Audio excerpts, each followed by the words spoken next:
Welcome back, everybody. Today I'm going to be checking out the game called Idle Devils on Steam. It's a idle battler. You get to choose up to 3 partners.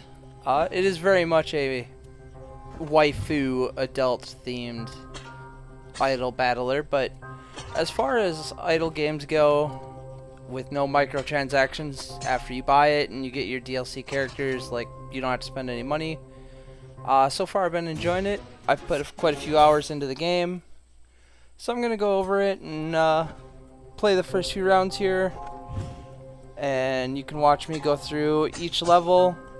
I will chime in here and there as I unlock certain new aspects of the game for you to see.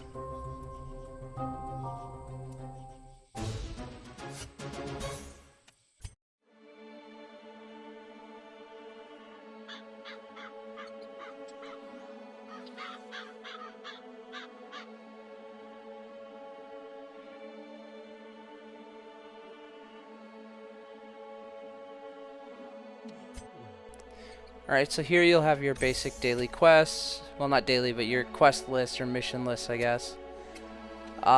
You'll get to collect a lot of rewards. You get basic 6 pieces of gear. I'll do a more in-depth guide, probably either a short video or a actual 60-second short going over some gear in the future. But you get 6 pieces of gear per character that you will level up using the Ironsmith that you unlock way later into the game, and the Alchemy Station to reroll your stats.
Alright, here we go to first take a look at our skill tree. You get activated skills, or some are passive skills. I'll try to do a more in-depth guide on some of the characters in the future, going over their skill trees and their talent points that we'll unlock later in this episode. But you get so many skill points and activated skills. I chose here to choose Infusion instead of the one that they originally had me have. I prefer having the healing over the damage just because it's for the build that I'm planning to go for later in the episode or in future episodes. Each skill uses mana, which takes from your mana bar down there at the bottom right corner. You'll get different stats that increase your mana regeneration or reduce the mana cost of the heal.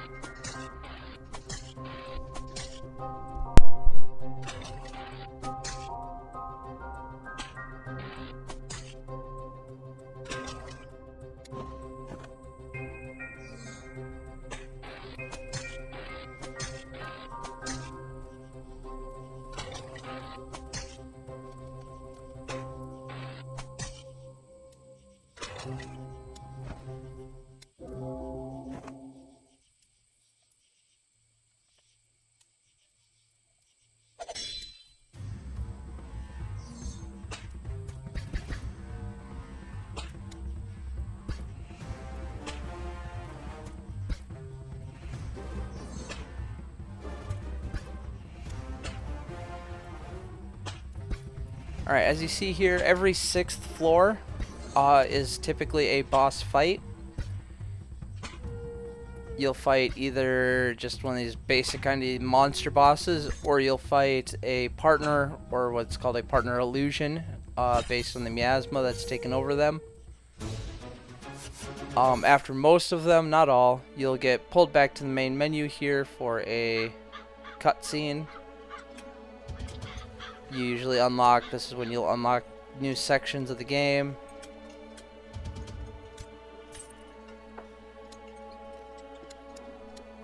Here I'm taking a look at some of the basic gear. I'm just going to throw on whatever I can.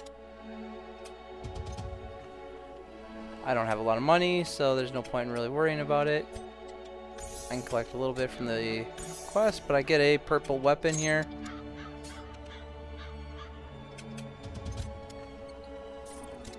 I get a purple hat by rolling, gambling basically with the random. What I'm doing here is gambling for the pieces that I'm missing. So I got the hat and the necklace. So now I have a piece of gear at least in every set. It's a useful thing to do early on. Eventually you'll just be re-rolling the main top one for red pieces of gear that you're missing. And as you see on the right there, every 6th one has a little red icon on the right there. Now we unlock speed. You can get it up to 2x or 3x. 2x is where it'll start at, and then you'll unlock 3x later on in the run.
Alright, here we unlock talent points. At max level, you'll be given 90 talent points that you use on the little stars on the right and left side. And at max level, you'll be given 3 major talents and 3 minor talents, which will fill in the ones in the middle. I'll go over those more as I get to them later in the run.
As you see here, I've leveled up a few times now. I'm going to go through and sell all my old equipment that I don't need. I'm going to take a look at my talents and skills. Now, some skills will buff the ability that you've already purchased. So like Shadow Energy there buffs that.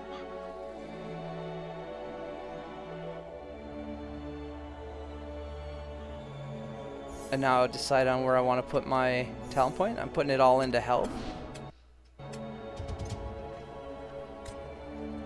Here I can refresh. I get my hands on a legendary ring. It's not really that good of a ring, so I'm just going to keep re-rolling. The stats on the weapon here isn't that great compared to what I have either, but it does have bonus effects. Those will be relevant later on in the game as you get further in. Alright, now I have auto release unlocked. What this does is it'll automatically use all the abilities when they're on cooldown. So as soon as my heal is ready to use, I'll heal. This really lets you just kind of idle, and you don't have to pay attention to the abilities anymore.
Alright, now we get into our first kind of real boss fight where you're fighting another partner.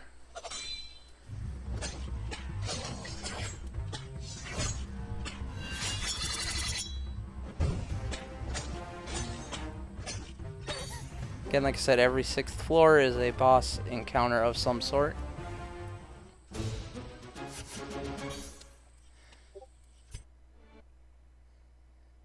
And then it brings you back to town here for another cutscene.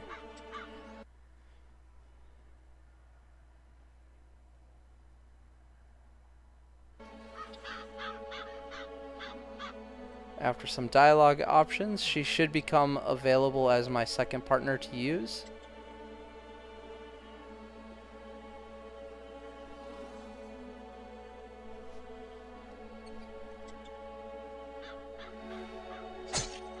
There we go, Beelzebub.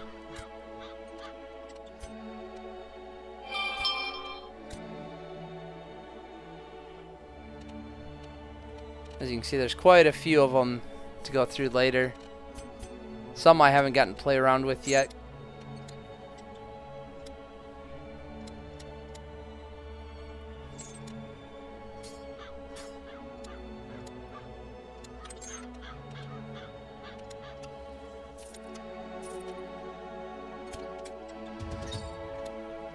All starting characters come in at level 0, so you do have to level them up fresh. As you'll see here, I just got a unique armor, but I don't have enough money for it, so I'm going to have to find a way to make some money. I'll put my talent points in. Now I have auto next level and auto current level. So auto next level is where you can really just kind of sit back and let the idle part of it go. If you're stuck at a spot and you just need to grind, you can just set it to auto same level on a level you know you can beat. Leave it overnight or however long you want, walk away, and it'll just keep doing that same round over and over again for you. It's a good way to farm sigils and loot that you will need later in the game. I'll go over some of those later as we get further into the progression of the game.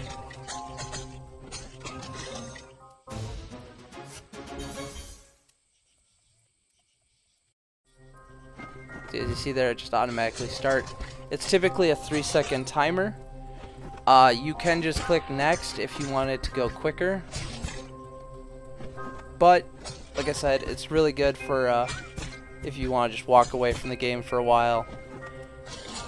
In some of these videos, you'll see me doing that as well, because it can be kind of lengthy. I've sped up the speed of the game here in the video as well to get through it a little bit quicker, so these videos aren't, you know, 2 hours long, 3 hours long, and a little bit easier to digest.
Alright, now I got some points to spend for Beelzebub.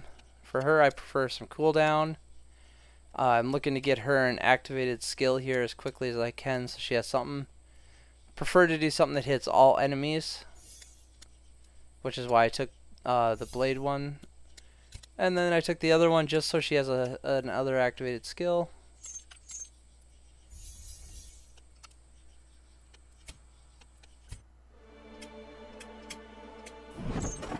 Here you can kind of get a rundown of like all the characters and enemies you fight and their stats. Always check that mission rewards.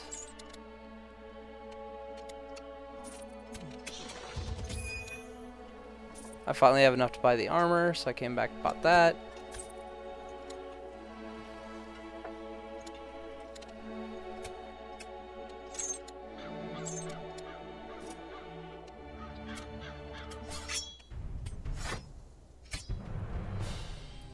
Alright, we're on to the boss fight for this section. The top left corner there, you can see which of your partners or heroes is doing the most damage as you progress through the round. You can also switch that to defense and healing.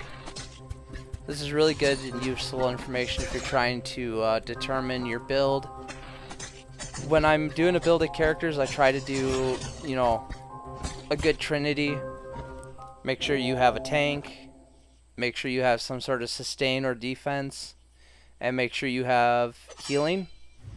I think I ended up settling this run on a Sarah, who's the purple-haired chick in the front. She's kind of my tank and healing sustain. I then get Emily later, who has crowd control. As you see here, I lost. So I'm a little too weak for that, so I return. I can do auto current level here.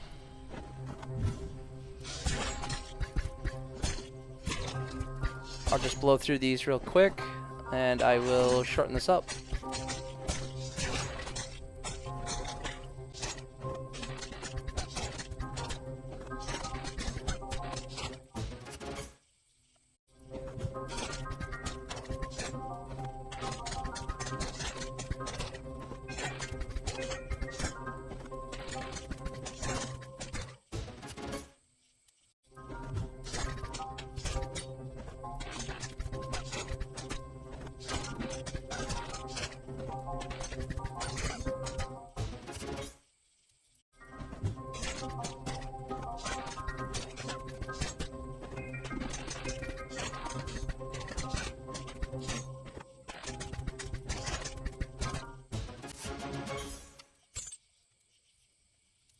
Alright, and we're back.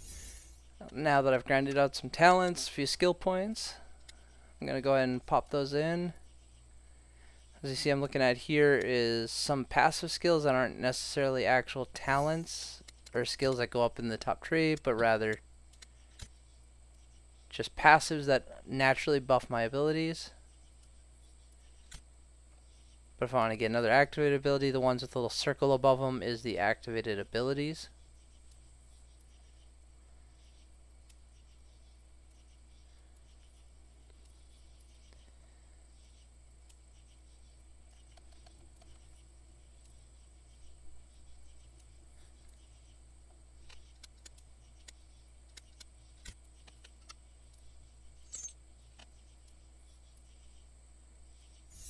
So for her, I decided to put some points into Drain Life for her sustain, so she can keep herself alive.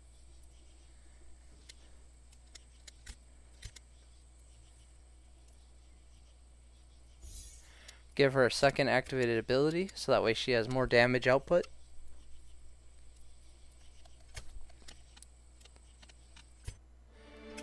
Next what I'm going to do is collect my rewards. Go in here. Look for anything good.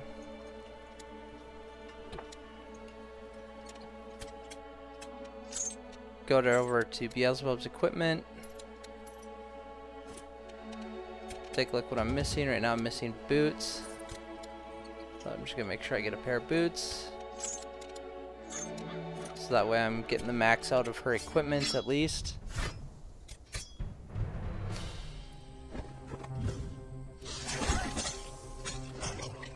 And now we'll try this again.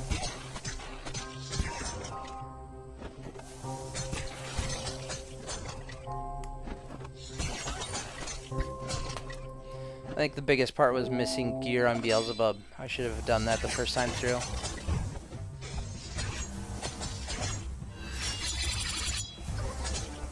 Still wasn't enough to keep her alive, but Sarah's got enough sustain here that she can kind of hold off, and she gets the kill.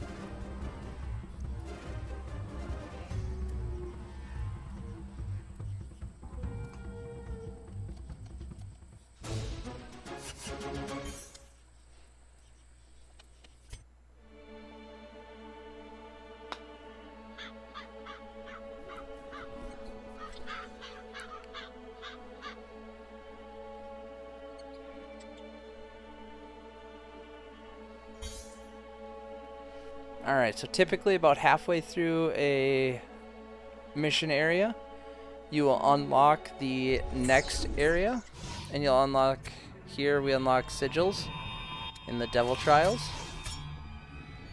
You can do custom sigils where you can choose the difficulty that you want to attempt. This is kind of just a way to test your builds, your skills, see how you like what you've got, how strong your setup is, without using any resources. Now you can run these and you'll get the rewards at the bottom there. So like this will give me a whole ton of gold to spend on leveling gear.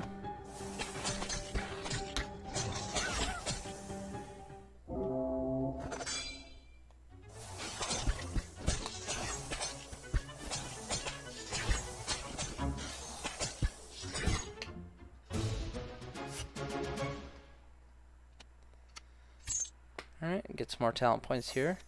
And you'll see now that I'm out of Sigils 2, it wouldn't let me do it again. It's kind of red out there. So I have to go back to the Sigil screen. But now I have a bunch of money. I can look through and see if there's any piece of gear worth buying. Get an upgraded chest piece.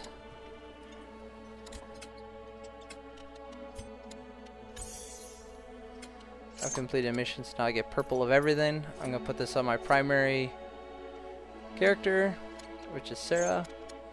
And then Beelzebub will kind of get the leftovers.